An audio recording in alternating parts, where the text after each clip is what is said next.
I'm David Griffin. It's the 6th of February 2018. I'm here at Queen's Park, Chesterfield, and I'm talking to Geoff Miller. Geoff, we discussed in our first interview the formative years of your cricketing life, from boy to through schoolboys cricket and then playing for Derbyshire. And just at the end of the first interview, we touched on the arrival of Eddie Barlow and his impact on your life. So, did you know who Eddie was before he came? No, not really. Oh, obviously, I knew. I followed cricket, so I knew what he was, what he was all about. But I didn't know anything about him, to be honest. So, what was your first contact? Because he came over in the early winter. Did he come over in the winter?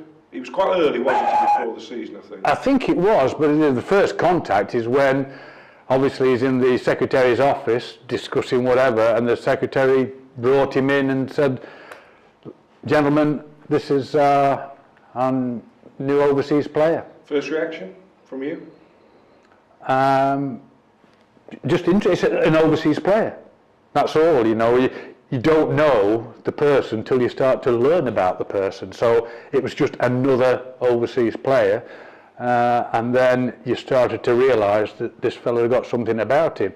Albeit, he would admit it himself, and the others were saying that the knowledge, you know, the big names in the changing room, he's past his best. Oh, absolutely, yes. He's past his best now, so what has he got to offer? You know, that was the question that the youngsters would ask, and the seniors would answer by saying, it's not all about what happens on the field, it's what happens off the field that makes on the field work. And he will, you know, I'm sure he will fill that void. So and by word, he did. Well, absolutely. And you said in the first interview that after the earlier influences in your career, he was the next big influence. The main mentor. So what did he do for you, Geoff, in terms of gave me responsibility. He saw that there was something there. He was trying to create something within this side. He wanted people to play in the way that he wanted to play. Aggressive would be the wrong word, but certainly attacking and motivated, and that's how he played his cricket, and that's how he wanted his side to play that. So he saw that there was a possibility for me to be able to play like that. He gave me extra responsibility, bowling more overs, batting higher up the order, but I had to respond through his position from consistency on the field. And was so because obviously that year, 76, which was Barlow's first, was when you made your Test debut. So there must have been an obvious improvement.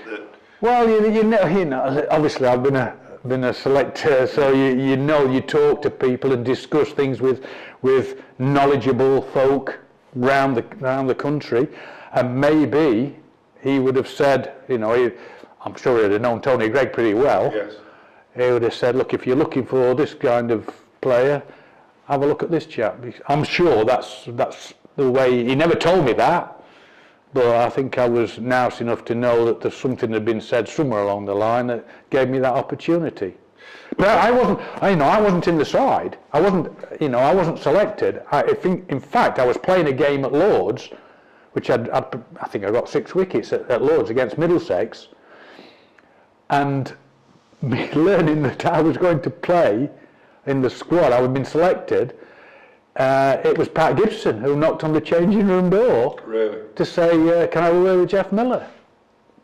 What for? He said, well, he's been selected in the squad because Phil Edmonds had damaged a finger, so he couldn't play. So they replaced a left-arm spinner with another off spinner. But there were 6 spinners in that side, that Test side. Well, you got me there, Geoff. I know. Balderston, ball spin, yeah. David Steele. Steely bowling. There was Derek Underwood, myself, Pete Willie, of course, Pete Willie, and Greggy. Huh? Yeah. And we came up against Michael Holding taking 14 wickets. And he didn't get me out. A double, yeah. What was it like? Just digressing from the Barlow story, just for a moment. Yeah. What was that Test match like then? I mean, it was that red hot summer of 76, wasn't it? It lasted, in my mind, looking back, and Peter Willis said it to me as we walked out. He said, this Test match will take about 5 minutes. He said, because at the end of it, you think, where's all that gone? He said, and it's your first Test. He said, so just make sure you soak it all in and you enjoy it, and it's your first one. Well, we got massacred, so, but as we had done that that series, but the passion of having to put a cap on with England was very special, albeit a pretty difficult debut. Well, you're up against what would become arguably one of the, if not the greatest Test match sides of all time, wouldn't it? It's up there, certainly up there. We were fortunate, actually. What people tend to forget, their bowling attack was Michael Holding, Andy Roberts, Wayne Daniel, and Van Bernholder. But Wayne Daniel was chasing a ball to the boundary and pulled a muscle, so he couldn't bowl.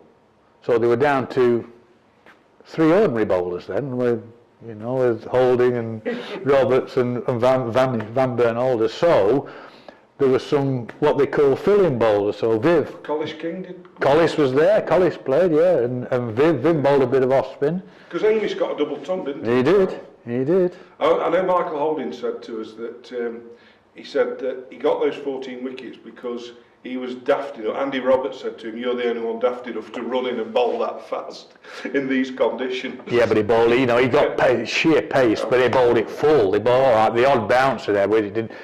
But it. Watch the footage, don't you? You see stumps just flying. Oh, crikey! Yeah. So you made your England debut. Yeah. Did you feel that you were, with all the greatest respect, a fill-in because you'd only been brought in for that? Yeah, I did. Yeah. Right. I never ever felt, all right, I played 34 tests, and the only time I really felt that I was for want of a better phrase, a concrete member was when we were in Australia in '79, where I was really performing to my best, and there was a question mark whether I would go on that tour anyway. Is he good enough to do it with Australia? The averages, didn't you? Yeah. It was about 14 or 15. Yeah, 23 wickets at about 15 or 16 or something. But anyway.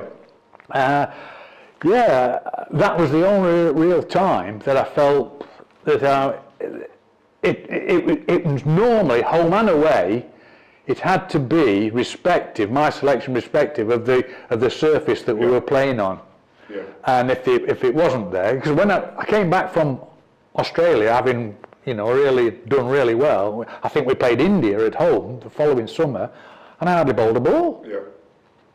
It just wasn't conducive, surface-wise, for me. And Breer said, look, and I got runs in that series, but he said that, it's our seamers that are going to do the damage, so you're not going to bowl.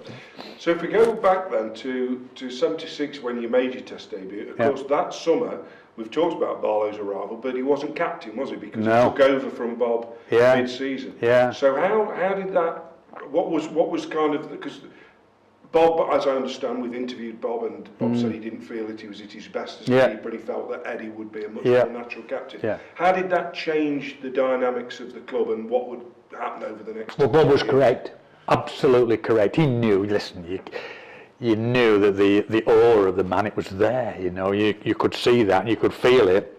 And he wasn't trying to actually become captain, but he wanted to help as much as he possibly could. He tried to help Bob, he tried to help senior players, junior players. He was trying to help anybody to make the side better. He felt it was his duty to do that. And he did it.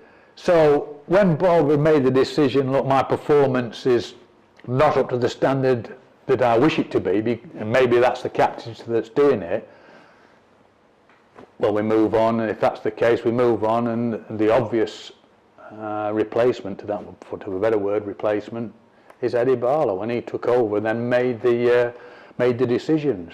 You had to get fitter. Well, I was going to come on to that straight away, because I have no doubt you've got something amusing to tell us about the winter of 76-7, because that was when Eddie left some kind of fitness program for you guys to engage with. Have you heard that one, have you? I've heard some others who said to me they were always at the back when they're on the long runs and everything, but I'm interested in your version of events, and who somebody said if they hit it so far, we'll be the first to fetch it. No, that was Endo. If they hit it 3 mile, we used to do these 3 mile runs and tests on 3 mile runs. So this had never happened before, had it?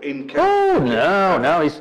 It used to be embarrassing. We used to feel it embarrassing because before the game started, you'd be in a circle doing all these exercises, and the opposition, what's going on there? What's the lot doing?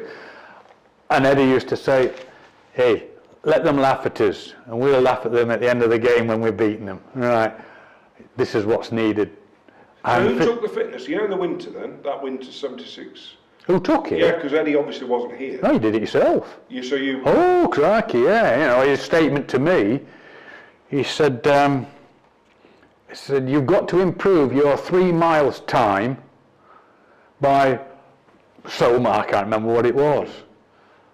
I said, so what's that going to prove? He said that what it'll do, it'll prove that when we come do the 3 miles next summer, pre-season, you'll be able to beat me. Because if you can't beat, this is him saying, if you can't beat me, you've got a problem. And I'll have the solution to that problem, meaning that you won't play. So that winter, I ran every day. I was as fit as a fiddle. Oh yeah, I used to do it on my own. And I remember once we were I can't remember the tour. That might have been 79. I was doing all preparation, doing single running, lots and lots of miles, 5, 6, 7 mile runs every day. And generally it took me past around the outskirts of the old grammar school. All right. And Chesterfield Football Club used to train there, practice there, up on the tops, up at the school. And I'm running back one day, and Arthur Cox was manager of Chesterfield, and he put his hand up and stopped me and said, well, what are you doing? I said, I'm training ready for the tour. He said, you can't train on your own. I said, no, I'm just running, just practicing. He said, you need somebody to drive you. I said, what do you mean? He said, well, come and train with us. So I ended up training with Chesterfield, Arthur put me down, and that's when I had this meeting with, my business partner, with Ernie, God bless him, yeah. So that's where, it was the Barlow influence and the Barlow necessity to actually produce that made you find out whether you wanted it or not. Yeah. And I wanted it, so I went and did it.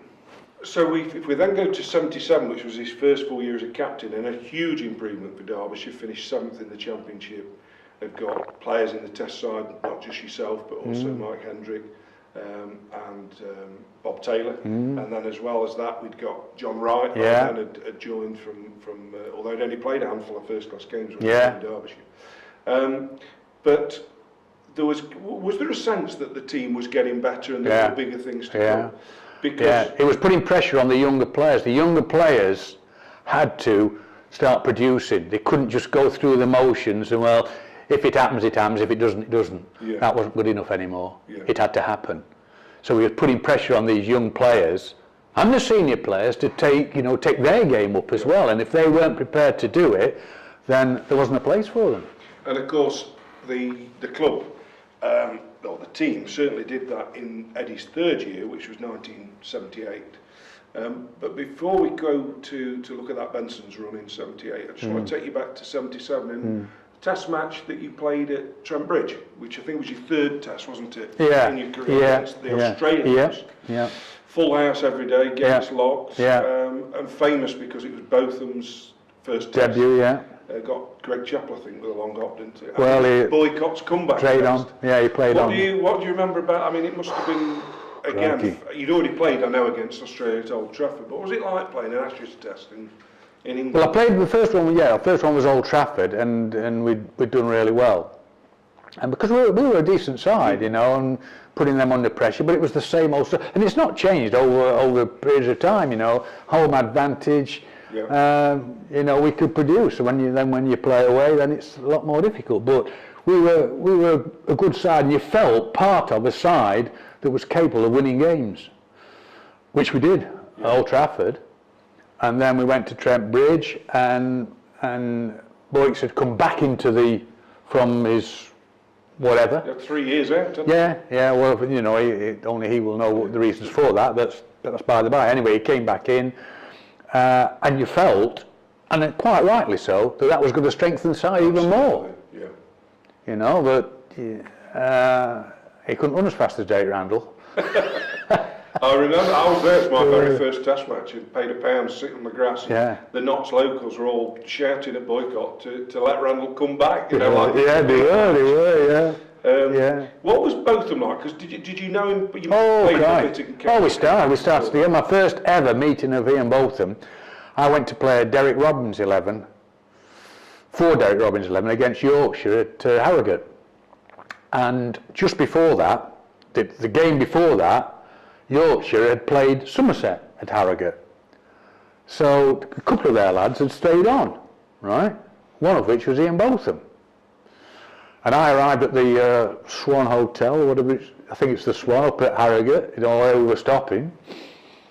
And I've gone to reception. I said, well, your roommate, I didn't know whether your roommate, whether you're on your own or Derek Robins, I had no idea. Anyway, your roommate, you're in room, I don't know, 22. So I'll go up there, nothing, it's just clothes all over the place. So I've gone down, to the bar just to see what's happening, whatever. Hey mate, I'm Ian Botham, I'm rooming with you. And that was the start of it. So we started, Ian Botham and I started at the bar, at the Swan, and things never seemed to change from that. You have a good night? We did actually, yeah, but we were only young lads. Yeah. So our relationship, friendship, started there, and it's never ever waned at all. It's been as strong as, we've roomed together on tours, and yeah, so. And what about in terms of you're playing in the Test match against Australia? You're this young man from Chesterfield who's watched cricket when you were 7. You've heard Norman O'Neill being bowled at by Fred Truman, and you've said one day. I don't say bowled out; it was bowling to him. And then there you are in your 20s. And you're there at Trent Bridge, and you're actually going to go out there against Greg Chappell.